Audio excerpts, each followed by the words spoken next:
Hi guys, welcome back to my channel. This is Lakshmi Avantika. ఈరోజు నేను ఒక ట్రూ స్టోరీ చెప్పాలనుకుంటున్నాను.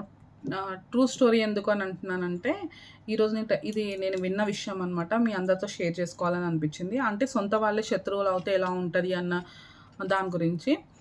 సొంత వాళ్ళే శత్రువులు అని ఎందుకు అంటున్నానంటే, వాళ్ళది ప్రాబ్లం నేను తర్వాత చెప్తాను. ఆ ప్రాబ్లం చెప్పేదానికంటే ముందు అసలు ఆంటీ ఎందుకు నాతో షేర్ చేసుకున్నారు అన్నది చెప్తాను. ఆంటీ నాకైతే నా బిఫోర్ మ్యారేజ్ నాకు 12 ఇయర్స్ నుంచి తెలుసా ఆంటీ. 12 ఇయర్స్ నుంచి ఆంటీ నాకు తెలిసినప్పటి నుంచి అయితే ఆంటీ ప్రతి పూజలకు అటెండ్ అవుతారు, పూజ చేసుకుంటారు, అమ్మవారికి నమస్కరించుకుంటారు, చాలా బాగుంటుంది. అయితే ఆంటీ అంది, అమ్మవారిని నమస్కారం చేసుకుంటే మనకి ఇంకెక్కువ అంటే అమ్మవారికి పూజ చేసే వాళ్ళకి ఎక్కువ కష్టాలు వస్తాయారా అని చెప్పేసి అని అన్నారు. అమ్మవారికి పూజ చేసే వాళ్ళకి వచ్చిన కష్టాన్ని తట్టుకునే శక్తి ఇవ్వాలనే చెప్పేసి అమ్మవారికి పూజ చేస్తాము అని ఆ ఆంటీతో నేను అన్నాను. అయితే ఆంటీ అన్నారు, నీకు ఎలా అనిపించింది అమ్మవారికి పూజ చేసినప్పుడు? ఇంకా కష్టపడుతున్నాను, మనశ్శాంతి లేదు అని ఏమైనా అనిపించిందా అని నన్ను అడిగారు. దానికైతే నా ఆన్సర్, అప్పుడైనా సరే నేను అమ్మవారికి పూజ చేసినప్పుడు నాకు ఏమీ తక్కువ అవ్వలేదు. ఇప్పుడు నేను పూజ స్టార్ట్ చేసినప్పటి నుంచి చాలా మనశ్శాంతిగా ఉన్నాను అని చెప్పేసి చెప్పాను. ఆంటీ అంది, అసలు నాకు మనశ్శాంతి చాలా కరువైపోయిందిరా, నేను ఇంత పూజలు చేసుకున్నా ఏం చేసుకున్నా సరే నాకు మనశ్శాంతి అనేది లేదు అని అన్నారు. ఏంటి ఆంటీ అలా అంటున్నారు, ఏంటి అసలు ఏం జరిగింది అని చెప్పేసి అడిగితే, వాళ్ళకంట ఒక ల్యాండ్ ఉండింది, పెద్దవాళ్ళ property. So 5 years back sale చేశారు. 1 crore ఎంతకో సేల్ చేశారంట. వాళ్ళ బావగారు వాళ్ళకి ఆ అమౌంట్ అప్పుడే వచ్చేసిందంట. వాళ్ళు ఇల్లు కన్స్ట్రక్షన్ చేసుకుని ప్రతి మంత్ వాళ్ళకి 1 lakh రెంట్ వస్తుందంట. ఈ ఆంటీ వాళ్ళ అమౌంట్ మాత్రం రాలేదు. ఏదో ధర్నీ పోర్టల్లో ఇంకా ల్యాండ్ లేదు అనే ఇష్యూ తోటి వీళ్ళ అమౌంట్ ఆగిపోయిందంట. సో 15 days బ్యాక్ అనేది ఆ ఇష్యూ ఏదో సాల్వ్ అయ్యి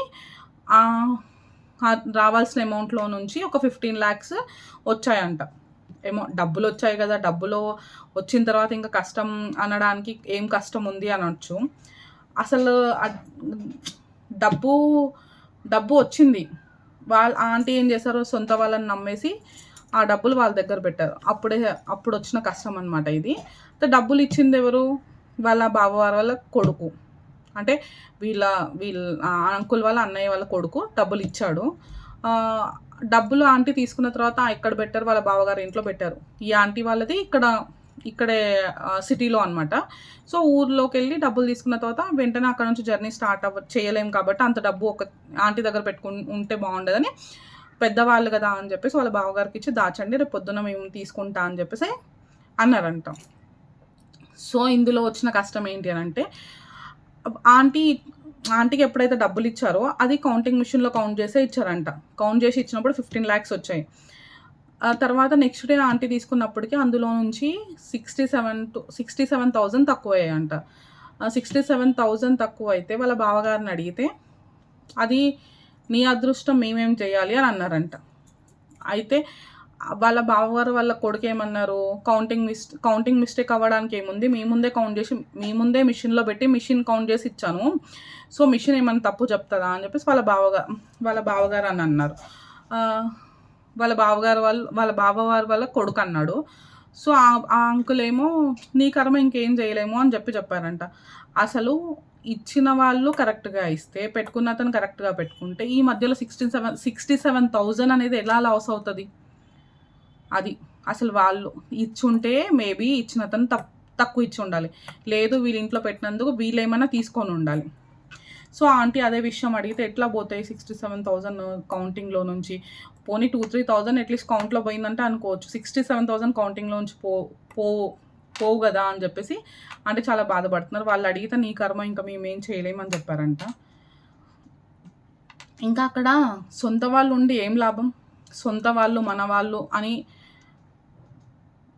నమ్మి వాళ్ళ దగ్గర డబ్బులు పెట్టారు. వాళ్ళు ఏం చేశారు, నెక్స్ట్ డేకి వీళ్ళు ఇచ్చిన అమౌంట్ మొత్తం ఇవ్వకుండా అందులో నుంచి అమౌంట్ అయితే తక్కువ ఇచ్చారు. సో ఇక్కడ ఎవరిది తప్పు? సొంత వాళ్ళని నమ్ముకున్న వాళ్ళదే తప్పని అనాలి. ఇప్పుడైతే మీరు సొంత వాళ్ళని మోసం చేసేటప్పుడు ఒకసారి ఆలోచించండి, ఎంత అమౌంట్ వాళ్ళు మన దగ్గర నమ్మి పెట్టారు అంటే. మీరిద్దరూ ఇప్పుడు ఈ ఆంటీని పక్కన పెట్టేసేయండి, మీ తమ్ముడు ఉన్నాడు, మీరున్నారు, మీరిద్దరు అనుకోండి, మీరు పుట్టినప్పటి నుంచి ఎలా పెరిగారు ఒక దగ్గర. మీ మమ్మీ మీ డాడీ ఎంత కష్టపడితే మిమ్మల్ని ఇద్దరిని పెంచారు. సో మనతో పుట్టిన వాళ్ళు కూడా బాగుండాలి అని అనుకుంటేనే ఎప్పుడు సొంత వాళ్ళకున్న విలువలు నిలబడతాయి తప్ప, వాడెటనా పోని, వాడేమైనా కానీ, నా నా లైఫ్, నా ఫ్యామిలీ, నా వైఫ్, నా పిల్లలు అని అనుకునే వాళ్ళు అందరూ ఇలాగే ఉంటారేమో. ఇక్కడ నమ్మకం ద్రోహం చేసేసారు వాళ్ళు. ఇప్పుడు 67,000 అంటే ఆంటీ వాళ్ళ ఇద్దరు పాపలు మెడిసిన్ చదువుతున్నారు. ఒక పాపకి ఏదైనా సెమిస్టర్ ఫీజు అవుతుంది కదా. వాళ్ళు ల్యాండ్ అమ్మేసి ఏదో బంగారాలు వేసేసుకొని అది చేయడానికి ఏం కాదు. వాళ్ళ పిల్లల ఎడ్యుకేషన్ కోసానికి పిల్లల్ని ఇద్దరిని మెడిసిన్ చదివిపిస్తున్నారు మంచిగా. ఎడ్యుకేషన్ కోసానికి వాళ్ళు పెడుతున్నారు. సో దాంట్లో కూడా ఆ పిల్లల అమౌంట్లో కూడా తక్కువ చేసి ఇవ్వడానికి మనసు ఎలా ఒప్పుతుంది? మా సైడ్ అయితే తెలంగాణలో ఏమంటారంటే, పాలోడు బావిలో పడితే మీదికెళ్ళి రాయేస్తారు అని అందరూ చెప్తూ ఉంటారు ఈ మాట. అప్పుడు ఎందుకు అంటే, నేనైతే చిన్నగా ఉన్నప్పుడు పాలోడు బావిలో పడితే మీదికెళ్ళి రాయేస్తారు అని అది వింటే నేను అనుకున్న శత్రువులేమో మేబీ వాళ్ళు బావిలో పడిపోతే పైకి రావద్దని మీద నుంచి రాయేస్తారేమో అని అనుకునేదాన్ని. బట్ పాలోడు అంటే సొంత తల్లికి పుట్టిన పిల్లలే పెద్దయి పెళ్ళైన తర్వాత పాలోళ్ళు అవుతారని చెప్పి తెలిసింది. మరి ఇంత కుతంత్రం ఉంటే ఎలాగో ఆంటీకి ఇప్పుడు ఆ సొల్యూషన్ లేదంటే ఆంటీ మనశ్శాంతి కరువు 67,000 అంటే ఎవరికైనా బాధ అనిపిస్తుంది. సో చాలా బాధపడుతుండే ఎవరైనా సొంత అన్నదమ్ములు. మీరు మీ తమ్ముడో చెల్లెలో అన్నను అక్కను చెల్లెలో ఎవరైనా సరే వాళ్ళకి ఇట్లాంటివి ఏమైనా చేసేటప్పుడు కొంచెం ఆలోచించండి. వాళ్ళు మన వాళ్ళే అని ఆలోచించారనుకోండి, అప్పుడు మీకు ఇట్లాంటివి చేయాలనిపించదు. ఇంకెవరైనా ఇలాంటివి ఫేస్ చేస్తుంటే comment. And if you like this, మీరు కనుక నేను చెప్పిన మాటలు నచ్చినట్టయితే లైక్ చేయండి వీడియోకి. Thank you.